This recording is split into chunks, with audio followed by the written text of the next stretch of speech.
Bismillahirrahmanirrahim. Assalamualaikum warahmatullahi wabarakatuh. Halo semuanya, izin memperkenalkan diri. Nama saya Adisha Nun Fatihah dari kelas 11 MIPA 1. Di sini saya mau memberikan sedikit informasi mengenai penyakit ginjal kronik atau penyakit gagal ginjal. Nah, di sini sebelumnya saya mau menanyakan kabar kepada kalian semua, teman-temanku, serta ibu dan bapak guru yang saya hormati. Sebelumnya, bagaimana kabarnya? Semoga semuanya baik-baik saja dan berada dalam lindungan Allah atau Tuhan Yang Maha Esa. Oke, kita langsung aja ke pembahasannya.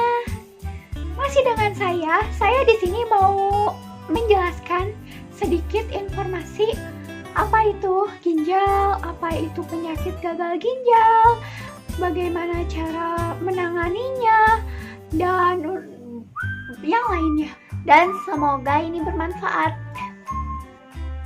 Oke. Sekarang kita ke pengertian ginjal sendiri. Ada yang tahu apa itu ginjal? Oke, daripada berlama-lama lagi, mendingan aku sebutin, oke? Ginjal adalah organ ekskresi dalam vertebrata yang berbentuk mirip kacang. Dalam manusia dewasa, ukuran ginjal itu sekitar 11 cm. Panjangnya ginjal menerima darah dari sepasang arteri renalis dan kemudian darah keluar lewat vena renalis. Ginjal merupakan organ terpenting dalam tubuh kita untuk menjaga kompartemen homeostatis cairan dalam tubuh, elektrolit, serta memproduksi enzim dalam hormon yang juga akan membantu kerja maksimal dari setiap molekul atau zat yang ada di dalam tubuh. Ginjal terletak pada dinding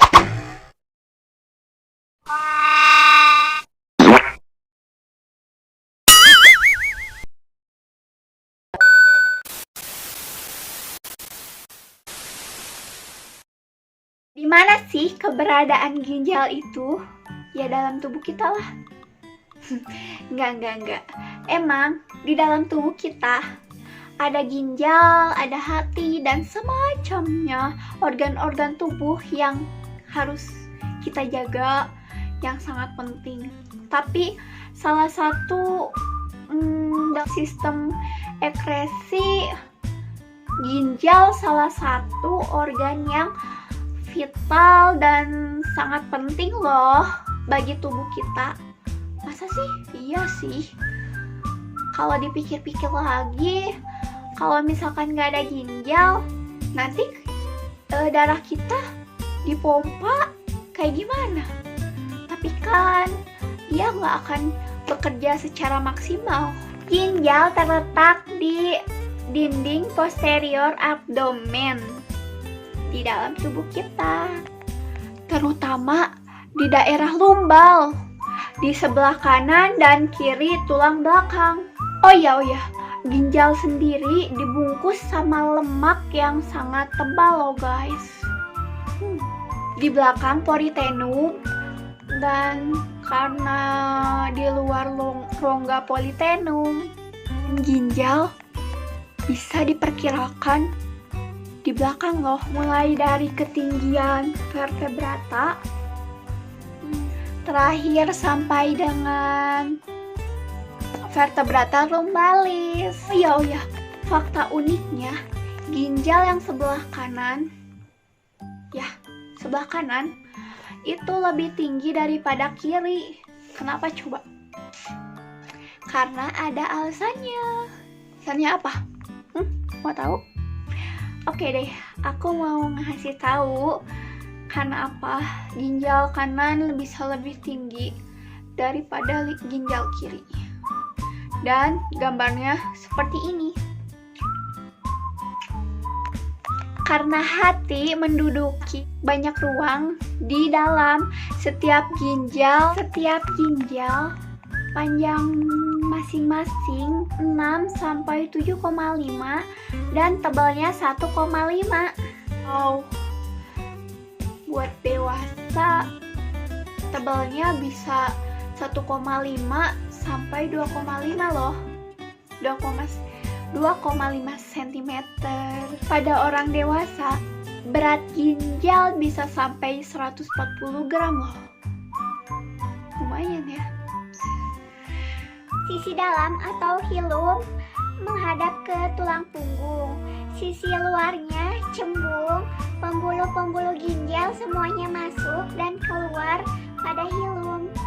Di atas setiap ginjal menjulang kelenjar suprarenal. Oh ya, ginjal kanan juga lebih tebal daripada ginjal kiri loh.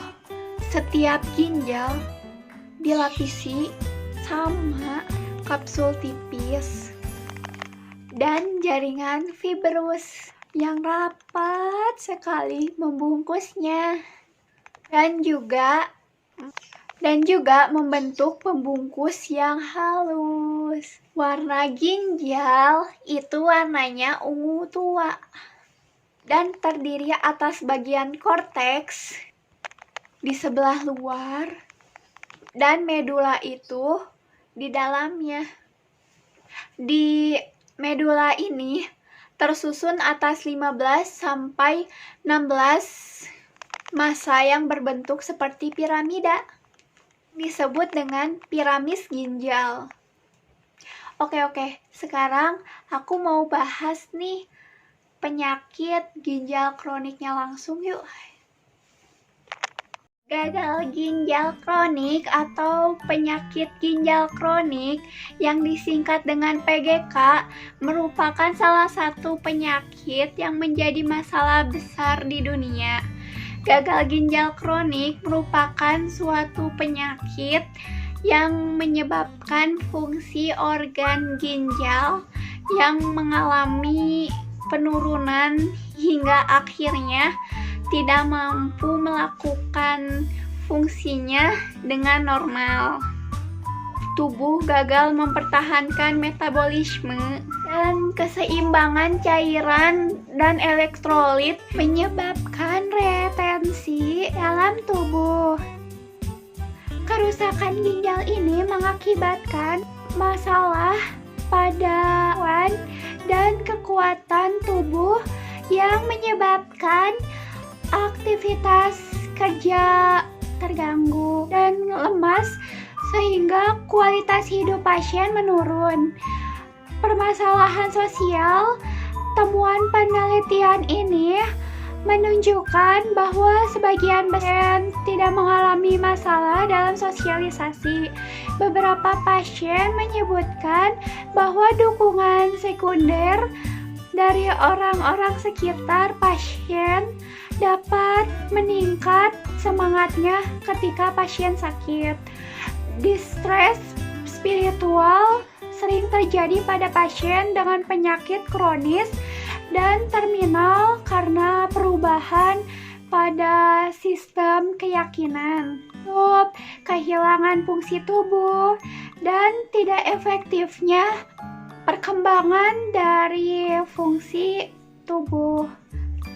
Masalah ini memerlukan penanganan agar adaptasi pasien bisa efektif, karena ketidakefektifan ini dalam aspek spiritual dapat menimbulkan masalah dan memengaruhi kualitas hidup si pasien. Upaya spiritualnya, iman dan spiritual dibahas sebagai sarana untuk mengatasi dan menyesuaikan diri dalam kondisi kegagalan ginjal. Strategi coping ini dapat meningkatkan penyesuaian diri pada pasien hemodialisis. Manajemen masalah dilakukan partisipan melalui spiritual coping, antara lain berserah pada Tuhan dan juga berdoa. Banyak partisipan yang mengatakan bahwa iman, kuatan, serta doa memiliki efek yang sangat positif bagi pasien penyakit gagal ginjal. Dukungan sosial dalam mengatasi masalah yang dialami juga sangat penting. Dukungan keluarga, teman, dan juga perawatan menjadi hal penting untuk meningkatkan motivasi pasien. Dukungan sosial diperlukan agar hidup pasien hemodialisis menjadi lebih bermakna, sehingga lebih bersemangat dalam hidup, sekaligus dapat mengurangi kecemasannya. Saya akan membahas sedikit cara sederhana untuk mencegah dan menyelesaikan masalah ini. Sebenarnya, pada dasarnya, penyakit ini tidak bisa disembuhkan secara total, tapi penyakit gagal ginjal ini bisa diatasi dengan cara sederhana yang kita lakukan. Ginjal bisa disebabkan oleh banyak hal, termasuk infeksi pada ginjal, penyakit autoimun, dan penyakit metabolis seperti hipertensi, diabetes, serta kolesterol yang tinggi. Penyakit ginjal ini diperlukan langkah-langkah sederhana yang kita lakukan. Yang pertama, menjaga kesehatan ginjal. Jangan meminum air putih dengan jumlah yang cukup. Setidaknya 8-10 gelas per hari. Kemudian, sebisa mungkin batasi konsumsi alkohol, jauhi dan juga minuman bersoda. Jauhi rokok apapun, rokok elektrik, rokok yang biasa, itu harus dihindari dan juga dijauhi. Terus kurang-kurangi pola hidup yang kurang sehat. Jangan terpapar asap rokok. Tidur harus yang cukup ya, jangan begadang. Oke?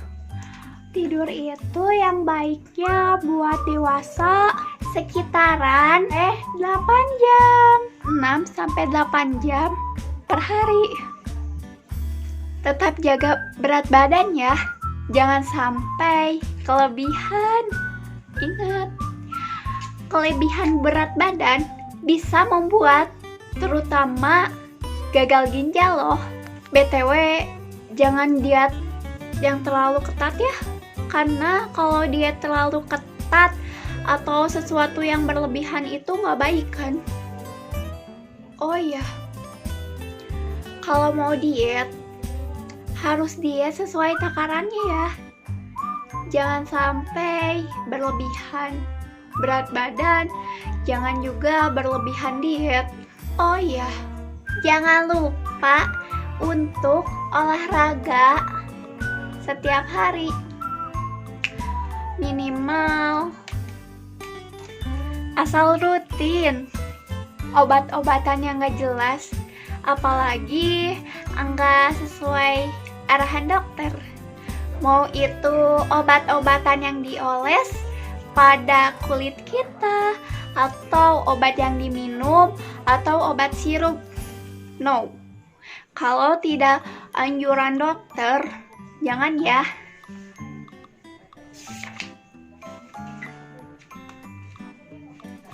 Selanjutnya, periksakan jika mengalami atau menderita penyakit tertentu seperti hipertensi, diabetes. Dua-dua itu merupakan penyakit yang menyebabkan komplikasi pada penyakit gagal ginjal loh.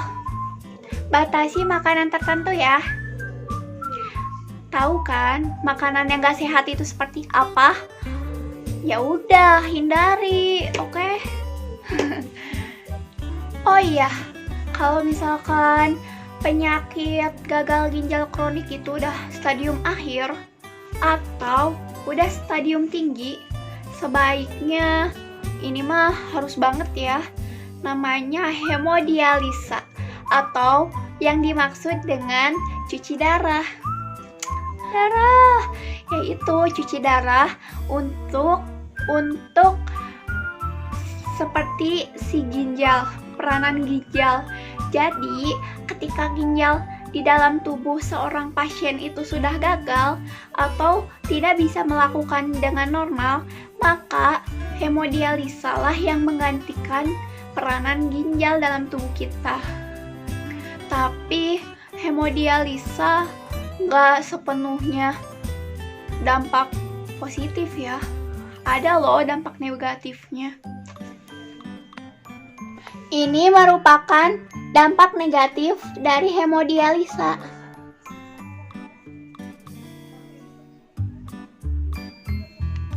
Oh ya, yang mempunyai uang lebih bisa ya ngadain kayak donasi-donasi gitu. Donasi-donasi penanggulangan dana untuk orang-orang yang penyakit gagal ginjal kronik.